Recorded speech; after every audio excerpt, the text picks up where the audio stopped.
Pakistan super লিগে এবার নতুন ইতিহাস গড়লেন বাংলাদেশের নাহিদ রানা। সবাইকে পেছনে ফেলে 2026 পিএসএল এর সেরা একাদশে জায়গা করে নিলেন তিনি। তার সাথে ওপেনিং পজিশনের জন্য আছেন বাবর আজমের মতো তারকা।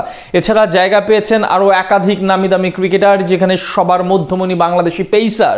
সব মিলিয়ে 2026 পিএসএল এর টুর্নামেন্ট সেরা একাদশে নাহিদ রানার সুযোগ পাওয়া এবং তার সাথে আর কে কে আছেন তার বিস্তারিত রিপোর্ট।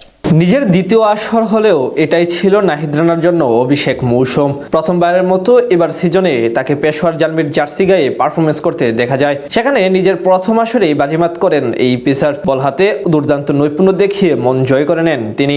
নাহিদ রানার এমন পারফরমেন্সের আরও এক স্বীকৃতি দিল এবার ক্রিকেটের বাইবেল খ্যাত উইজডেন সহ একাধিক শীর্ষস্থানীয় ক্রিকেট ভিত্তিক মিডিয়া, যেখানে পাকিস্তান সুপার লিগের 2026 মৌসুমের সেরা একাদশে জায়গা পেয়েছেন বাংলাদেশের এই স্পিড স্টার, যেটি নিশ্চিতভাবে রানার জন্য এক গর্বের বিষয়।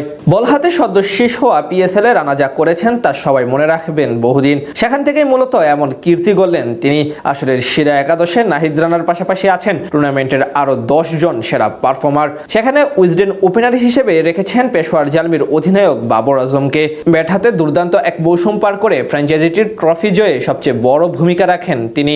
11 ম্যাচে পাক্কা 73.5 গড় এবং 2টি সেঞ্চুরির সাথে করেছেন 588 রান। তার সাথে আরেক উদ্বোধনী ব্যাটার হিসেবে তারা রেখেছেন সুলতান মুলতানের ডানহাতি সাহিবজাদা ফারহানকে। 10 ম্যাচে 166 স্ট্রাইক রেটে 380 রান করেছেন এই ব্যাটার। আসর জুড়ে মুলতানের অন্যতম বড় পারফর্মার ছিলেন তিনি।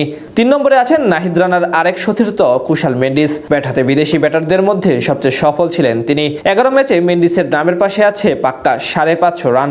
মিডল অর্ডার শুরু বামহাতি শান মাসুদকে দিয়ে। মুলতান সুলতানের এই তারকার সঙ্গে উইজডেনের সেরা একাদশে জায়গা করে নিয়েছেন রানার্স আপ টিম হায়দ্রাবাদ কিংসম্যানের wicket keeper batsman Usman Khan. দুজনেই নিজ নিজ দলের হয়ে গুরুত্বপূর্ণ ভূমিকা রেখেছেন দলকে নকআউট পর্ব পর্যন্ত নিয়ে আসতে। একাদশে অলরাউন্ডার হিসেবে সুযোগ পেয়েছেন লেগ স্পিনার শাদাব খান। 10 ম্যাচে 140-এর উপর স্ট্রাইক রেটে 173 রান করার পাশাপাশি মাত্র 14.48 গড়ে 17 উইকেট নেওয়ার কারণে তাকে একাদশে রেখেছে উইজডেন। তার সঙ্গে পেস বোলিং অলরাউন্ডার হিসেবে সুযোগ পেয়েছেন ফাইনালের সেরা খেলোয়াড় অ্যারন হার্ডি। প্রায় 44 গড়ে ব্যাট করার পাশাপাশি 11টি উইকেট আছে এই ক্রিকেটারের নামের পাশে। সেকেন্ড স্পিনার হিসেবে সুযোগ পেয়েছেন রানার সতীর্থ সুফিয়ান মুকিম। তিনিও বল হাতে পুরো আসর জুড়ে ছিলেন অসাধারণ।